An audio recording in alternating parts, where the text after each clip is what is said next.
Assalamualaikum warahmatullahi wabarakatuh. Nepangaken kita sami saking Korwil Cam Kedung Banteng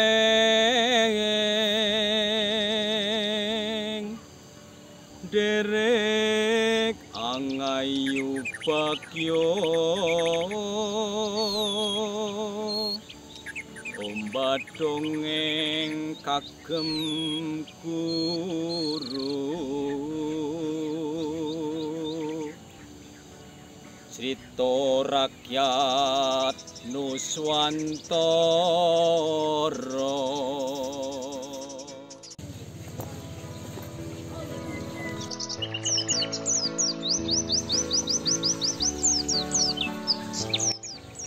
Anak-anak, sudah siap menuju ke perpustakaan bersama Pak Guru? Siap, Pak Guru.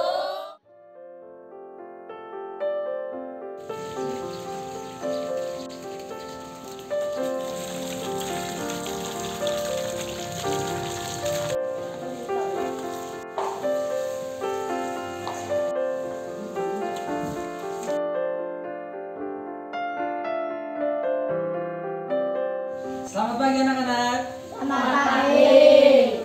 Hari ini aku akan mendongeng sebuah cerita dari Jawa Tengah. Dari mana? Jawa Tengah. Judulnya Joko Kendil.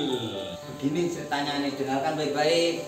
Pada zaman dahulu di suatu desa terpencil di Jawa Tengah hiduplah seorang janda miskin dengan seorang anak tunggal.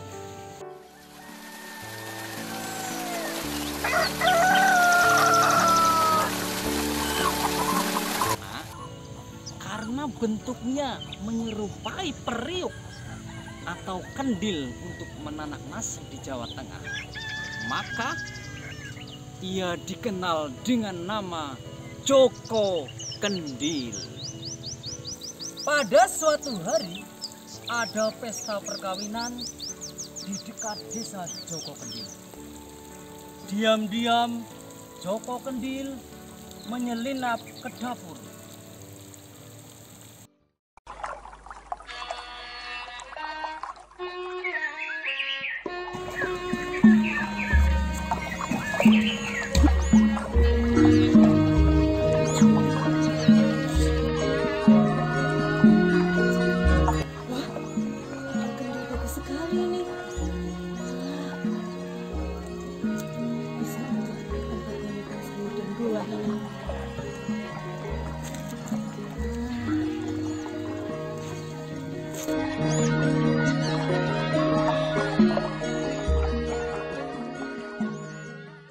Ibu itu tidak tahu kalau kendil ini adalah manusia. Setelah terisi penuh dengan sayur-sayuran dan buah-buahan, Joko Kendil pun menggelinding keluar. Seketika itu orang-orang berteriak, "Kendil ajaib! Kendil ajaib! Kendil ajaib!" Mereka berebutan memperebutkan kendil ajaib itu. Joko Kendil semakin menggelinding dengan cepat pulang ke rumah. Sesampainya di rumah, ibunya bertanya kepada Joko Kendil, "Joko Kendil, dari mana kamu mendapatkan sayuran sebanyak ini?" "Ibu, saya mendapatkan sayuran ini tidak mencuri dari ibu-ibu yang ada di pesta perkawinan itu." Joko Kendil dengan jujur menyampaikan apa yang telah dialaminya kepada sang ibu. Tahun demi tahun, bulan berganti bulan, Joko Kendil bertambah umur dan dewasa. Namun tubuhnya tetap seperti kendil, tetap jelek. Nah, pada suatu saat dia menyampaikan keinginannya kepada ibunya. Dia ingin menikah. Ibunya pun bingung. Anak saya jelek, siapa yang mau menikah anak saya? Apalagi setelah disampaikan oleh Joko Kendil dia ingin menikah dengan anak seorang raja. Boke! Aduh, lorot! Boke! Boke! Ada apa, Nak? Ada apa? Boke! Jeluk kawin. Belah, ini anak satu. Kawin. Boke jeluk kawin. Ada apa, Nak? Aduh. Saya minta nikah Nikah sama siapa yang mau sama kamu? sama Putri, Boke. Putri. Di mana? Putri kerajaan, Kerajaan Jaya. mana? Jaya. Siapa yang mau sama kamu, Nak? Nah, kamu tuh orang miskin, jelek. Orang biasa-biasa aja juga nggak ada yang mau, Nak. Bentuk kamu aja seperti kendil kayak gini, Nak. Coba dipikir, Nak. Dipikir lagi ya. Pokoknya nggak mau. Pokoknya sama itu. Nah, Joko Kendil tetap memaksa ibunya untuk melamarkan putri raja. Akhirnya pada hari yang ditentukan mereka pergi menuju istana. Nisanak, siapakah dirimu itu? Katakan padaku maksud tujuanmu menghadapku. Ampuni hamba yang lancang ini, Baginda. Kedatangan hamba ke taman putri untuk menuruti keinginan anak hamba, Joko Kendil, menyunting salah satu putri. Nah, sang raja pun menanyakan kepada ketiga putrinya, yaitu Dewi Mawar, Dewi Kantil, dan Dewi Melati. Wahai putriku, Dewi Kantil, Dewi Mawar, dan Dewi Melati. Iya, Handa. Adakah di antara kalian yang bersedia menerima lamaran dari Joko Kendil ini? Mohon maaf Ayahanda, saya tidak sudi menerima lamaran pria desa yang miskin itu. Ayahanda, Mawar tidak mau dengan Joko Kendil ini yang jelek, miskin. Mawar hanya ingin pangeran yang kaya dan tampan. Ayahanda, tolong restui saya akan menerima lamaran dari Joko Kendil. Hai putriku Dewi Melati, apakah engkau yakin dengan keputusanmu?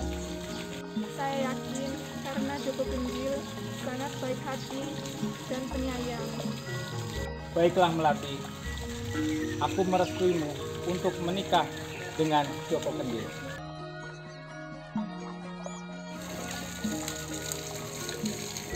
Terima kasih, Baginda, telah sudi menerima anak saya Joko Kendil.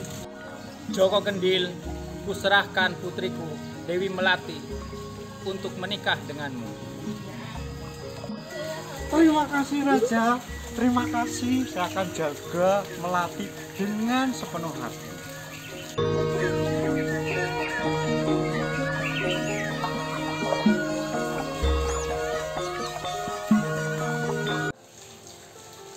Joko Kendil pun resmi menjadi suami Dewi.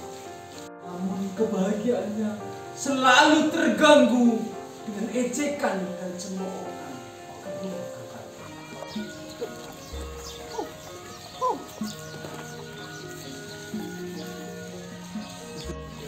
Lihat suami Dewi Melati jalannya melinding di bola. Ibunya aneh, wajahnya jelek. Cocoknya tuh jadi tempat sampah aja ya. Pada suatu hari, Baginda Raja mengadakan perlombaan menggunakan senjata untuk memperebutkan gelar Pangeran Mahkota. Namun Joko Kendil tidak terlihat karena dia sedang sakit.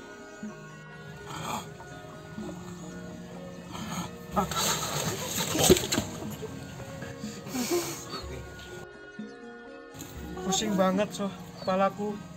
Sepertinya aku sedang gak enak badan ini. Bagaikan ditusuk jarum 50 kilo. Bagaimana aku bisa memenangkan sayembara yang diadakan oleh istana, sedangkan aku harus menang?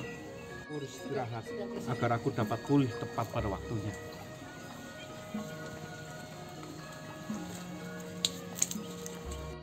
Bismika Allahumma ahya wa bismika amut.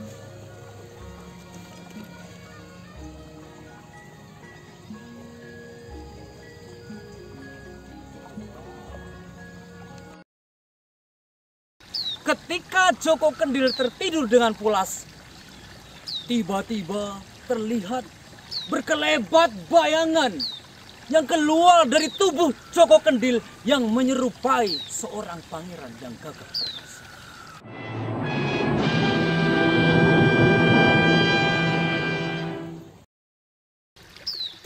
Di tengah kemeriahan lomba ketangkasan, tiba-tiba penonton dikejutkan dengan kedatangan seorang pangeran tampan dan gagah perkasa mengikuti perlombaan.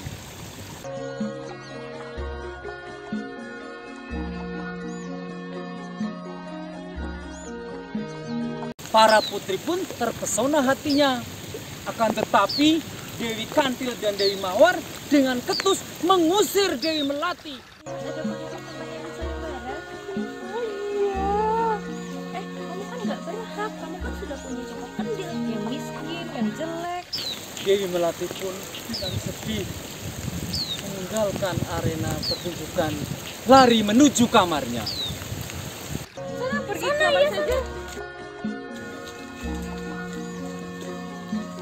Sesampainya di kamar, Dewi Melati terkejut karena dia tidak melihat suaminya yang terbaring sakit. Namun hanya melihat sebuah kendil yang kosong.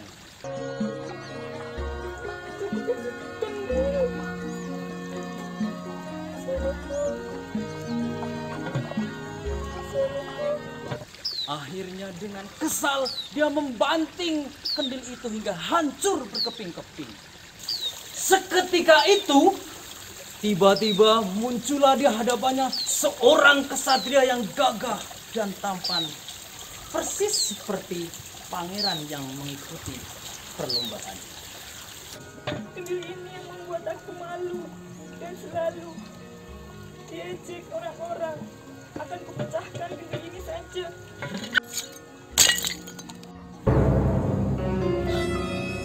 Siapa kamu? Siapa kamu? Aku adalah Joko Kendil, suamimu. Suamiku, Joko Kendil. Sang pangeran pun menceritakan kepada Dewi Melati bahwa tubuhnya yang berbentuk kendil itu adalah kehendak dewata. Dia akan kembali ke wujud semula apabila ada seorang putri raja yang bersedia dengan tulus untuk menikahinya. Akhirnya mereka pun hidup bahagia. Sebenarnya aku adalah pangeran. Pada zaman dahulu aku dikutuk oleh dewata. Aku akan berubah setelah ada putri raja yang tulus menikahiku. Suamiku Joko Kendil. Nah, begitu lahir ceritanya. Nah, dari cerita itu kita harus bisa mengambil pesan moral atau amanahnya. Pesan moralnya adalah: 1. Kita tidak boleh menghina dan berburuk sangka kepada sesama. Yang kedua, yang berwujud jelek belum tentu nasibnya akan jelek. Yang ketiga, kalau kita dihina oleh sesama, tidak boleh marah, karena di belakang nanti akan ada hikmahnya. Allahumma. Terima kasih, tepuk tangan untuk kita semua. Sampai jumpa di lain kesempatan. Juminten roke bedah nyuwun ngapunten ingkang kathah. Wassalamualaikum warahmatullahi wabarakatuh.